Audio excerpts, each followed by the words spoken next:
Can you give us a question? I'm not going to give you a question. Can you stay categorical? You are fake news. Fake news, un mot nouveau qui a envahi notre quotidien et concerne désormais tous les domaines. De la politique aux faits divers, en passant par la santé. On va tous être pucés. Ils vont réussir à nous injecter ça dans des vaccins. Les motivations de ceux qui les fabriquent sont multiples. Influencer l'opinion, changer le cours d'une élection. Ce ne sont plus des journalistes, ce sont des organes d'influence. Ou tout simplement gagner de l'argent. Hillary Clinton is a goddamn demon. Des fausses informations qui se propagent sur le numérique, des sites les plus obscurs aux réseaux sociaux. Bienvenue dans la fabrique du mensonge.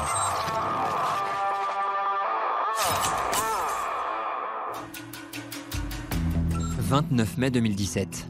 Tout juste élu, Emmanuel Macron reçoit Vladimir Poutine. À la stupéfaction générale, le nouveau président va briser les usages diplomatiques en taclant deux médias proches du Kremlin. Russia Today et Sputnik ne se sont pas comportés comme des organes de presse et des journalistes, mais ils se sont comportés comme des organes d'influence, et c'est en cela qu'il était grave que des organes de presse étrangers, sous quelque influence que ce soit, je ne le sais, aient interféré en répandant des contre-vérités graves dans le cadre d'une campagne démocratique. Une sortie violente qui vient en réalité mettre fin à une guerre qui s'est déroulée dans l'ombre durant toute la campagne présidentielle. Pendant des mois, Emmanuel Macron et son parti ont dû faire face à des tentatives de piratage informatique. Il y a des centaines, voire des milliers d'attaques sur notre système numérique. Des attaques qui ont aussi pris la forme de fake news relayées de forums en réseaux sociaux en ciblant la probité et la vie privée du candidat. Face à la montée d'une rumeur comme celle-là, vous n'avez pas d'autre moyen que de simplement l'affronter de face. Autant d'agissements vécus par les équipes d'En Marche et par les services secrets français comme des tentatives d'ingérence étrangère pour interférer dans le processus démocratique. On est rentré aujourd'hui dans un monde de désinformation numérique. L'objectif, c'est bien de faire passer des messages et de manipuler l'opinion. Comment, en prenant exemple sur la campagne perdue d'Hillary Clinton, les équipes d'En Marche ont mis en place des stratégies pour contrer ces manœuvres. On ne s'imaginait pas une attaque le dernier jour, mais on était prêt à tous les scénarios. Plongé en immersion dans la face cachée de la présidentielle de 2017. Je suis candidat à la présidence de la République. Je veux faire entrer la France dans le 21e siècle. Je veux que mon pays redresse la tête. Tout commence le 16 novembre 2016. Emmanuel Macron se lance dans la campagne présidentielle. Son parti, loin d'être le favori dans les sondages, il sait que la campagne se jouera en grande partie sur le numérique. Ce mercredi-là, les équipes d'En Marche ont en tête un séisme politique mondial qui s'est déroulé une semaine plus tôt. Donald Trump sera bien le 45e président des États-Unis. Contre toute attente, Donald Trump a été élu président des États-Unis. À Paris, ce qui marque le staff d'Emmanuel Macron, ce sont les attaques informatiques et la diffusion massive de fake news qui ont plombé la campagne de Clinton. L'exemple d'Hillary Clinton a été intéressant et il nous a servi à prendre conscience qu'aucune campagne n'était intouchable et qu'il fallait, dans tous les cas et dans toutes les mesures, créer les conditions pour se protéger, pour rebondir en cas d'attaque. Surtout que très vite, le gouvernement américain suspecte la Russie d'avoir influencé l'élection en faveur de Donald Trump. À l'approche de la présidentielle française, cette crainte d'une ingérence étrangère est partagée par les services secrets français. C'est un sujet d'inquiétude qui a été très net à l'approche des élections présidentielles françaises. L'élection américaine de 2016 a certainement joué un rôle dans la préparation de l'État français et de tous les partis, et en particulier de l'équipe d'En Marche d'Emmanuel Macron, dans leur préparation à ce type d'événement. Mounir Majoubi, en charge de la campagne numérique d'En Marche, est aussi responsable de toutes les questions relatives à la sécurité informatique du mouvement. Dans ce contexte, il est briefé par les services du ministère de la Défense. Les services de l'État ont briefé chacune des équipes de chacun des candidats sur des conditions générales de sécurité. C'est-à-dire qu'ils ont été briefés par des spécialistes de la protection des réseaux pour rappeler les quelques grandes règles d'hygiène quotidienne face aux attaques, quelques rappels sur les phishing, quelques rappels sur le phishing, le vol d'email, le vol de mots de passe. La crainte de l'État français, une tentative d'ingérence étrangère. En ce début d'hiver 2016, la campagne vient à peine de commencer, mais Emmanuel Macron et ses équipes craignent déjà d'être pris pour cible lors des prochains mois.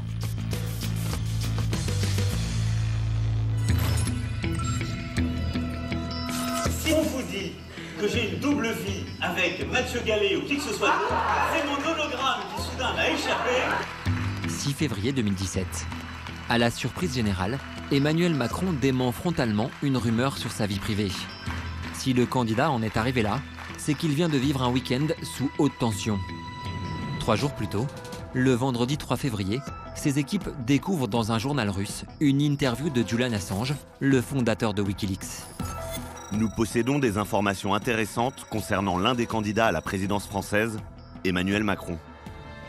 Les équipes du candidat connaissent le rôle trouble joué par Wikileaks lors de la présidentielle américaine et sa proximité avec la Russie. À chaque fois que les Russes veulent faire sortir quelque chose, ils le font par Wikileaks. Ça a été prouvé à multiples reprises. L'interview de Julian Assange est perçue par les équipes d'En Marche comme une mise en garde qui va s'accompagner par ce qu'ils vivent comme une première attaque. 24 heures plus tard, un article du média en ligne Sputnik, proche du Kremlin, relaie l'interview d'un député Les Républicains qui présente Emmanuel Macron comme un agent des États-Unis soutenu par le lobby homosexuel. Il y a un très riche lobby gay derrière lui, cela veut tout dire. C'était un moment un peu grave et on ne l'a pas du tout pris à la légère. C'est-à-dire qu'à partir de ce moment-là, on se dit, ceux qui font ça théorisent un peu leur haine du candidat, théorisent un peu leur façon de faire. Et ça décrit et ça dit quelque chose de ceux qui le diffusent qui nous confirme que ces gens-là ne sont définitivement pas porteurs des mêmes valeurs que nous et que donc il faut le prendre au sérieux pour éviter que ces gens-là puissent continuer à prendre de la place dans le discours de cette campagne. Un article qui fait écho à d'autres rumeurs qui circulent déjà concernant la vie privée d'Emmanuel Macron sur les réseaux sociaux. Macron soutenu par un très riche lobby gay, selon un député LR. Autant de raisons qui poussent le staff d'En Marche à envoyer leur candidat sur scène ce soir-là. Dans une campagne qui est en train d'être à la fois trépidante et en même temps qui dit beaucoup de la décomposition du monde politique dans lequel nous vivons. Un moment qui se veut improvisé mais qui n'a en réalité qu'un but, couper court à la rumeur. Si dans les dîners en ville, si dans les boucles de mail, on vous dit que j'ai une double vie avec Mathieu Gallet ou qui que ce soit d'autre, c'est mon hologramme qui soudain m'a échappé, mais ça ne peut pas être moi, je ne le connais pas. Affronter immédiatement une rumeur, c'est toujours une question complexe, puisque vous devez l'affronter au moment où elle devient trop importante. Si vous l'affrontez trop tôt, vous lui donnez de l'importance. Donc il faut toujours être dans la réflexion de est-ce que j'ai l'impression que ce mensonge est en train d'emporter la conviction d'une partie de plus en plus importante des gens et de la population et du public, et donc je prends la responsabilité, avec toute la part d'audience que moi-même j'ai quand je parle, eh bien de l'affronter. Dès le lendemain de la sortie du candidat, les rumeurs sur la vie privée d'Emmanuel Macron baissent considérablement sur les réseaux sociaux. Mais la bataille est loin d'être terminée. Nous allons être attaqués des manières les plus terribles et les plus viles. Ça a commencé. Les attaques vont bientôt se jouer sur un autre terrain. 13 février 2017. Après les rumeurs sur la vie privée, Richard Ferrand, le directeur de campagne d'Emmanuel Macron, dénonce les tentatives de piratage informatique que son parti essuie depuis quelques jours. Des attaques dont il ne cache plus l'origine. Par des milliers d'attaques sur notre système numérique, sur notre base de données, sur nos sites. Et comme par hasard, cela vient des frontières russes. Moyennant quoi... Dans le viseur de Richard Ferrand, il y a déjà les deux médias proches du Kremlin. Deux grands médias, Russian Today et Sputnik, font leur quotidien de la diffusion, de la propagation de fausses nouvelles. À ce moment-là, la garde rapprochée d'Emmanuel Macron n'est pas la seule à suspecter une tentative d'ingérence russe. La crainte est partagée au plus haut sommet de l'État. Récemment, le renseignement américain a confirmé que des hackers russes sont intervenus dans l'élection américaine. Ces attaques sont organisées et coordonnées par un groupe structuré qui pirate des milliers de documents et qui les fait publier par Wikileaks. Alors, Monsieur le Ministre, quelles mesures spécifiques de vigilance et de protection ont été prises face à ces menaces très importantes? Je vous remercie. Le 15 février, à l'Assemblée nationale, Jean-Marc Ayrault, ministre des Affaires étrangères, prend alors la parole et brise un tabou en ciblant directement la Russie, du jamais vu. Nous n'accepterons pas quelque ingérence que ce soit dans notre processus électoral. Pas plus de la Russie d'ailleurs que de tout autre État. Il en va de notre démocratie, il en va de notre souveraineté, il en va de notre indépendance nationale. Quelques jours plus tard, le camp Macron continue de tirer la sonnette d'alarme. Le 18 février, dans une interview à Libération, Mounir Majoubi affirme que les serveurs d'En Marche viennent de subir 4000 attaques en un mois. À ce moment-là de la campagne, il y a ces déclarations qu'on fait en public et puis il y a aussi le nombre d'attaques qu'on voit et qu'on reçoit qui augmente et surtout qui prend des formes nouvelles. Donc on se rend compte que ça s'intensifie. Et donc face à ça, on se dit, il va falloir que sur chacune de ces briques, on renforce nos conditions de sécurité. Pour espérer récupérer les données du camp Macron, les hackers utilisent la technique du phishing. Le principe ? Envoyer un mail aux équipes d'En Marche pour tenter de récupérer leur code d'accès en se faisant passer pour un interlocuteur de confiance, comme une banque, un service public ou une messagerie. Une technique assez courante sur le web, mais rarement aussi élaborée. On voit des faux messages à destination des collaborateurs de la campagne, de plus en plus, et de plus en plus perfectionnés, qui prennent l'apparence d'un mail absolument anodin et normal, et qui cherchent à capturer le login et le mot de passe d'une personne. C'est-à-dire que ce n'était pas juste du phishing comme on reçoit parfois, où c'est mal foutu, quand vous cliquez, vous voyez bien que le site est un peu crade et normal, et qui cherche à capturer le login et le mot de passe d'une personne. C'est-à-dire que ce n'était pas juste du phishing comme on reçoit parfois, où c'est mal foutu, quand vous cliquez, vous voyez bien que le site est un peu crade, etc. Là, ça ressemble très exactement à nos interfaces. Si Emmanuel Macron est autant ciblé, c'est qu'il est devenu l'un des favoris de l'élection. Tout le monde nous disait que c'était fou et impossible. L'objectif des attaques, voler des informations qui pourraient être compromettantes, mais aussi en savoir davantage sur les convictions du candidat en matière de politique étrangère. La position d'Emmanuel Macron est assez peu connue, notamment en termes d'aspect international, géopolitique, etc. Donc il est très probable qu'il suscite de plus en plus d'intérêt. Et donc, de fil en aiguille, une façon d'obtenir de l'information sur ses prises de position peut être effectivement un piratage informatique, une intrusion complètement furtive qui permet d'obtenir à l'avance des documents et des prises de position du candidat. Nous sommes fin février. Avec 23% d'intention de vote dans les sondages, Emmanuel Macron est désormais en deuxième position, juste derrière Marine Le Pen.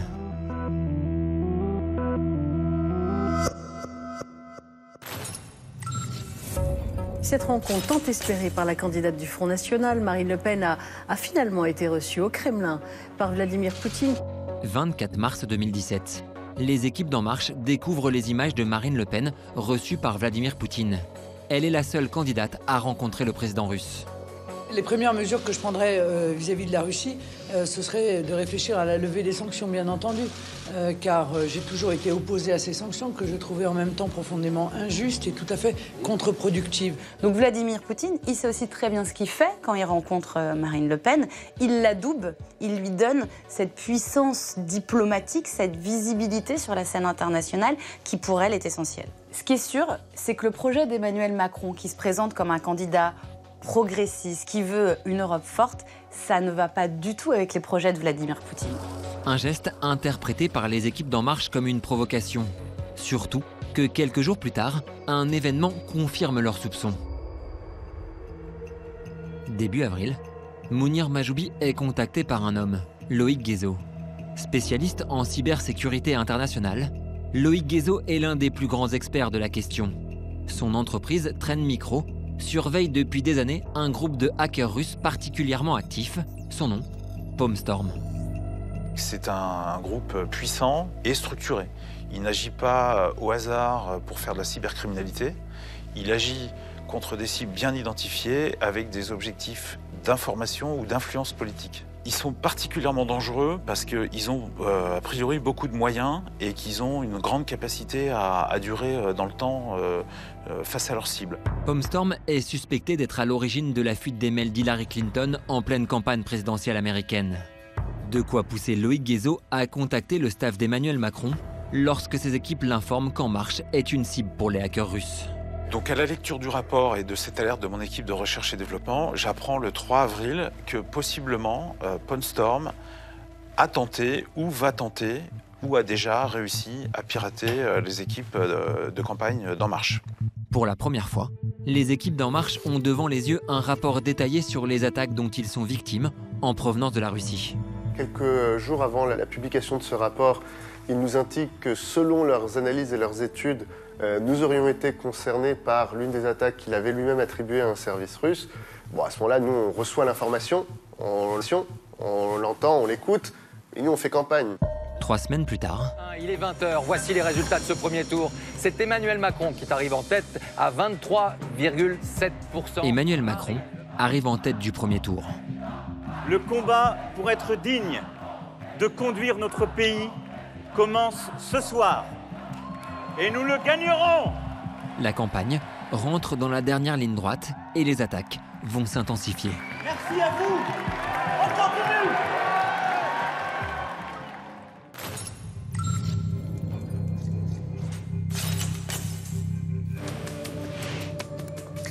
Bonsoir et bienvenue. Bonsoir Marine Le Pen. Mercredi 3 mai, à 21h, devant plus de 16 millions de téléspectateurs, le débat d'entre-deux tours commence. Au QG d'En Marche, en s'installant pour le commenter, l'équipe numérique d'Emmanuel Macron ne se doute pas qu'elle s'apprête à vivre une soirée agitée.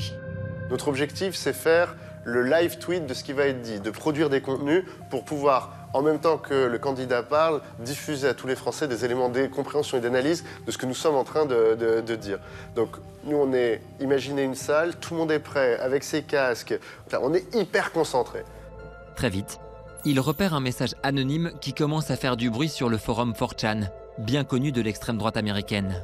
Un post qui laisse clairement entendre qu'Emmanuel Macron aurait un compte caché dans une île des Caraïbes.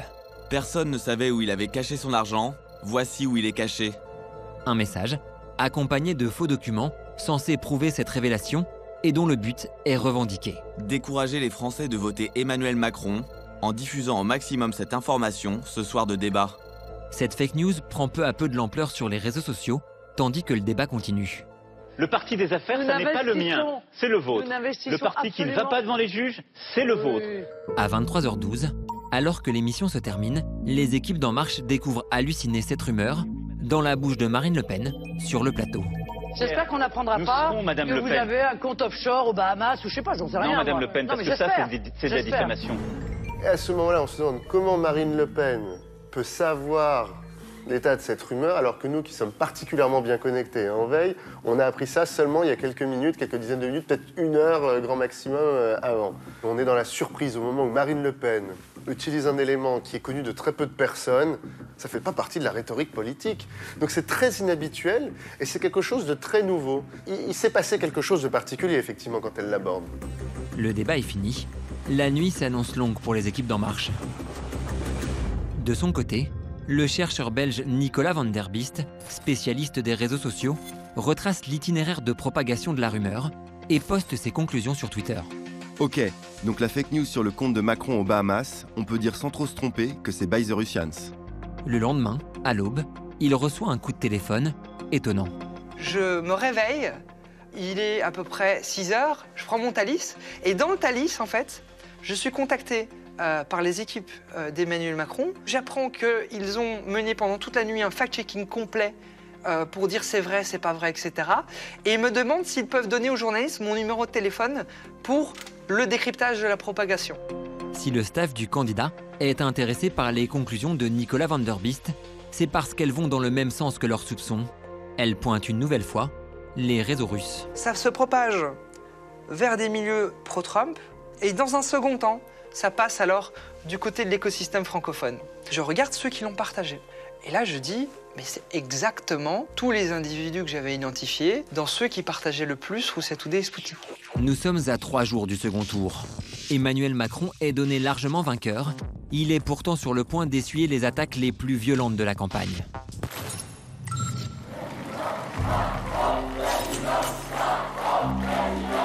« 24 heures plus tard, Emmanuel Macron, en meeting à Albi, accorde l'une de ses dernières interviews à David Pujadas sur France 2. Il revient alors sur la rumeur de ses comptes cachés. Ce prétendu compte offshore aux Bahamas. Alors Marine Le Pen y avait fait allusion dès hier. Des sites ou des relais proches de la Russie notamment l'affirment aujourd'hui. Vous portez plainte pour faux et propagation de fausses nouvelles.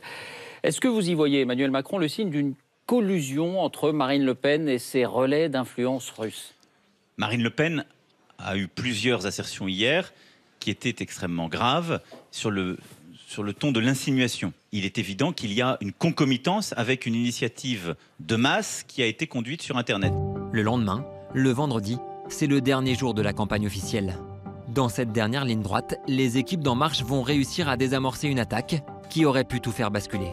À minuit, le candidat et son staff n'auront plus le droit de s'exprimer jusqu'au vote de dimanche. On a le droit de laisser en ligne un site internet, mais on n'a pas le droit de le mettre à jour. On n'a plus le droit d'utiliser nos réseaux sociaux. On doit se taire. Partout, c'est l'agitation maximale et on avance, on avance, on avance. En début de soirée, les équipes d'En Marche ont un sentiment de déjà-vu. À 20h36, un message accompagné d'une pièce jointe apparaît à nouveau sur le forum 4chan pour mettre en cause Emmanuel Macron. On m'a transmis ces documents et je vous les donne à vous, le peuple. La fuite est massive et je la publie dans l'espoir que les moteurs de recherche humains que vous êtes sauraient fouiner dans ces documents pour trouver exactement à quoi nous avons affaire. Sauf que cette fois-ci, la fuite est bien réelle. En dépit de tous les efforts d'En Marche, les mails de 5 collaborateurs de l'équipe d'Emmanuel Macron ont été piratés grâce à la technique du phishing. En tout, 9 gigas de données ultra confidentielles. Mounir Majoubi est le premier membre de l'équipe de campagne à repérer le piratage. Il convoque alors une réunion d'urgence. J'envoie immédiatement un message à tout le comité de campagne. Je préviens aussi le candidat et je dis, écoutez, il y a la rumeur des Macron Leaks depuis quelques minutes que vous avez repérées. Je viens de les télécharger. Effectivement, il s'agit de fichiers de la campagne.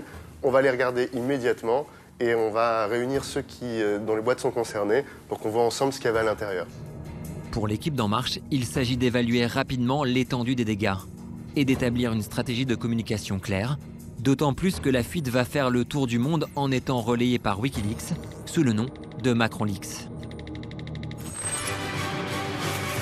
Welcome back. Well, leading French presidential candidate Emmanuel Macron getting the Hillary Clinton treatment by getting hacked on the eve of the election. Watch out for the Russians. La soirée avance. Dans 3 heures, les équipes d'En Marche n'auront plus le droit de communiquer sur ces fuites. Ils en appellent alors publiquement à la responsabilité des médias français et leur demandent de ne pas évoquer ce piratage. La position du Monde, ça a été de ne rien publier qui n'aurait pas pu être décortiqué, étayé, recoupé à moins de 48 heures d'un scrutin, sachant dans quelle optique ça avait été publié. Comme à la rédaction du Monde, la majorité des journalistes français choisissent de ne pas relayer des informations qu'ils n'ont pas le temps de vérifier. Ce que les pirates ignorent, c'est que les équipes d'En Marche ont un coup d'avance.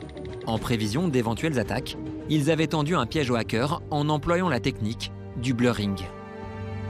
La technique du blurring, pour qu'elle puisse continuer à être efficace, il ne faut pas trop en parler.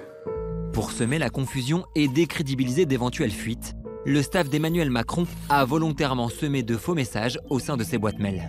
L'objectif final d'En Marche, dans l'introduction, la création de des faux contenus ou de la création de faux comptes, c'est de noyer le pirate sous l'information et de le ralentir en fait, pour que quand le pirate traite l'information qu'il a récoltée, que lui-même ne sache plus ce qui est vrai, ce qui est faux, et justement qu'en cas de diffusion, on puisse très facilement dire « mais regardez, là le pirate a publié des choses qui sont fausses et donc qui va décrédibiliser l'action du pirate en soi ». Résultat, impossible de démêler le vrai du faux dans les Macron Leaks, une technique qui sera saluée par le New York Times. Les Macron Leaks n'ont finalement pas d'influence sur le scrutin. Vive la République! Vive la France! Quelques jours après l'élection, aux États-Unis, un des hommes les mieux informés au monde évoque la présidentielle française. So this is much more in my role as the director of NSA than Cyber Command. Lors d'une audition sur les cyberattaques aux États-Unis, Mike Rogers, le patron de la très puissante NSA, le renseignement américain, révèle le rôle de la Russie dans l'élection française. We had become aware of Russian activity. We had talked to our French counterparts prior to the public announcements of the events that were publicly attributed this past weekend and gave them a heads up. Look, we're watching the Russians. We're seeing them penetrate some of your infrastructure. Here's what we've seen. What can we do to try to assist? Une information qui vient confirmer les soupçons des services de l'État et des équipes d'En Marche. Il y a bien eu une tentative d'ingérence étrangère durant cette folle campagne. Russia Today et Sputnik ont été des organes d'influence durant cette campagne qui ont, à plusieurs reprises, produit des contre-vérités sur ma personne et ma campagne. La campagne présidentielle de 2017 restera comme un exemple de l'utilisation possible des nouvelles technologies pour déstabiliser un processus démocratique. On est rentré aujourd'hui dans un monde de désinformation numérique. L'objectif, c'est bien de faire passer des messages et de manipuler l'opinion. De faire passer des messages et de manipuler l'opinion. Mais de façon plus sourde, il y a une volonté d'utiliser les nouveaux médias, les réseaux sociaux, pour aller saper des fondements des démocraties de l'Ouest, en instillant une perte de confiance, des rumeurs sur les dirigeants et sur le fonctionnement de ces institutions. Piratage, propagation de fake news ou fuite d'informations, désormais, à travers toute la planète, les démocraties font face au même type de menaces. Il ne faudra jamais s'habituer à laisser nos processus électoraux se faire manipuler, abuser par d'autres puissances étrangères. Mais par contre, être prêt à éviter que ça arrive, être prêt à mobiliser tous les moyens juridiques, économiques, tous les moyens qui sont à notre disposition pour l'empêcher. On ne peut pas se faire voler une élection. On n'a pas le droit. Si ces tentatives ont échoué en France, elles ont déjà fonctionné par le passé dans d'autres pays, et nul doute qu'elles seront de nouveau employées dans le futur.